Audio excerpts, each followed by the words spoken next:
शिक्षण क्षेत्राला काळिमा. अल्पवयीन विद्यार्थिनीवर अत्याचार करणाऱ्या मुख्याध्यापकाला नागपूरहून परतताच अटक.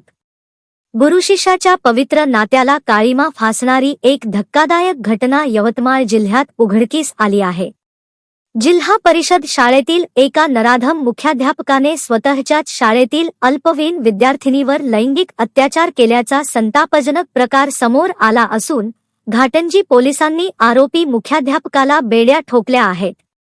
मिळालेल्या माहितीनुसार संबंधित मुख्याध्यापकाने पीडित विद्यार्थिनीला विविध आमिषे दाखवून तिच्यावर लैंगिक अत्याचार केला. या घटनेची माहिती समोर येताच परिसरात खळबळ उडाली. पीडितेच्या तक्रारीवरून पोलिसांनी तात्काळ गुन्हा दाखल केला, मात्र आरोपी फरार झाला होता. गुन्हा दाखल झाल्याचे समजताच आरोपी मुख्याध्यापक नागपूर येथे टीईटी परीक्षेसाठी गेल्याची गुप्त माहिती पोलिसांना मिळाली. पोलीस निरीक्षक केशव ठाकरे यांच्या मार्गदर्शनाखाली पोलिसांनी तात्काळ एक पथक त्याच्या मागावर रवाना केले.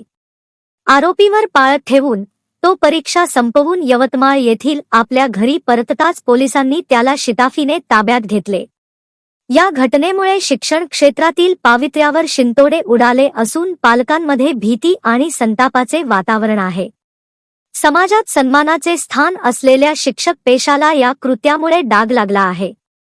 अशा नराधमाला कठोरात कठोर शिक्षा व्हावी, जेणेकरून भविष्यात कोणाचेही असे कृत्य करण्याचे धाडस होणार नाही, अशी मागणी संतप्त नागरिकांकडून केली जात आहे.